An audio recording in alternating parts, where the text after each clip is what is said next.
মাঝে মধ্যে হালকা পাতলা মাছের ঝোল দিয়েই তৃপ্তি সহকারে ভাত খাওয়া যায়। আর ছোট বড় এমন কোনো মানুষ নেই এই মাছের ঝোলটা পছন্দ করে না।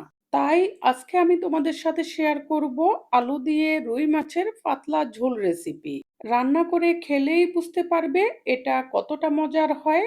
তো ফ্রেন্ডস, আমি তৃপ্তি আর তোমরা দেখছো তৃপ্তির রসুই ঘর। তাহলে চলো আর দেরি না করে শুরু করে দিই।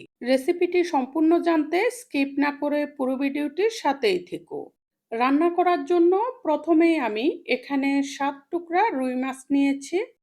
তোমরা চাইলে কিন্তু এখানে অন্য যে কোনো মাছ নিতে পারবে। মাছগুলোকে এরকম করে টুকরা করেছি। তোমরা চাইলে ছোট কিংবা বড় করে টুকরা করে নিতে পারবে।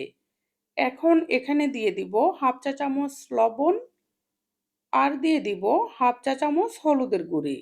আর মাছটাকে ভাজার পরও সফট রাখার জন্য এখানে দিয়ে দিব অল্প করে সরিষার তেল।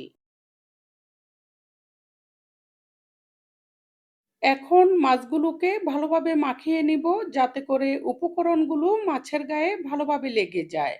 মাখানো হয়ে গেলে এগুলোকে ম্যারিনেটের জন্য 10 মিনিট এভাবে রেখে দিব।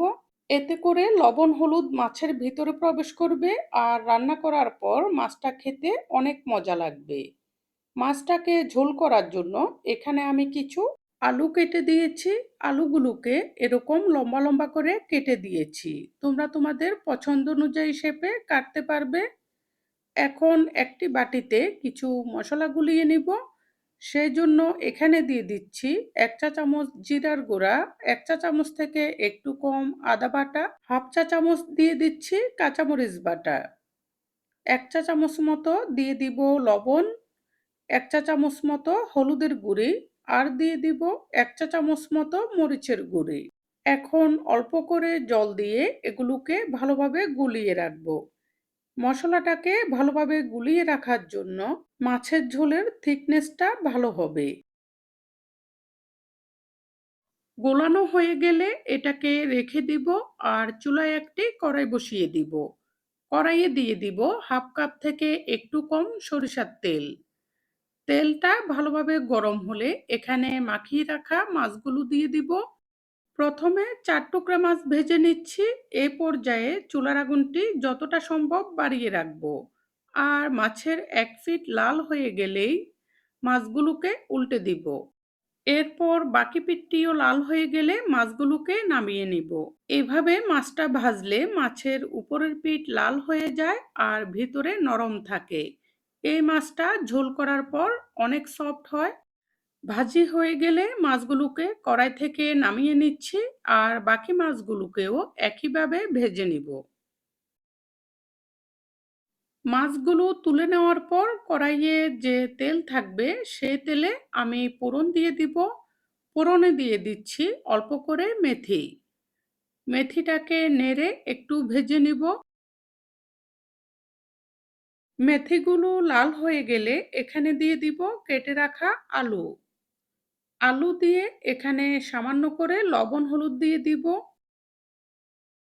এখন নেড়ে এগুলোকে মিশিয়ে দিব আর ঢাকনা দিয়ে কিছুক্ষণ আলুগুলোকে ভেজে নিব। মাঝখানে ঢাকনাটি তুলে এগুলোকে নেড়ে দিব, আবার ঢাকনা দিয়ে দিব যাতে করে নিচে পুড়ে না যায়। এ পর্যায়ে আমি তোমাদের কাছে একটি রিকোয়েস্ট রাখবো। তোমরা যারা আমার চ্যানেলে নতুন এসেছো, সকল ধরনের রান্নার সহজ এবং সুস্বাদু রেসিপিটি পেতে আমার চ্যানেলটি সাবস্ক্রাইব করে রেখো। আর যারা আগেই সাবস্ক্রাইব করে রেখেছো তাদের জন্য থাকছে অনেক ভালোবাসা। এভাবে আলুগুলো ভাজি হয়ে গেলে এখানে গুলিয়ে রাখা মশলাগুলো দিয়ে দিয়েছি। এখন এগুলোকে নেড়ে মিশিয়ে দিচ্ছি আর ঢাকনা দিয়ে দিব। ঢাকনা দিয়ে চুলার আগুনটি ডিম করে 5 মিনিট মতো এভাবে বসিয়ে রাখবো। এতে করে আলুগুলো প্রায় সেদ্ধ হয়ে গেছে আর মশলাগুলোও কষানো হয়ে গেছে। এখন এখান থেকে কয়েকটি আলু চামচ দিয়ে ডলে এরকম মিশিয়ে দিচ্ছি।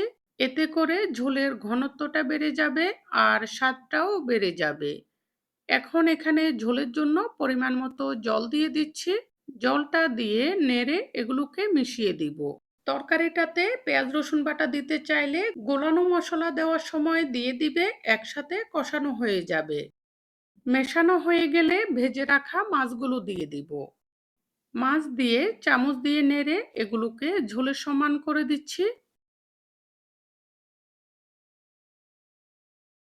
এরপর ফুটে ওঠার জন্য অপেক্ষা করব।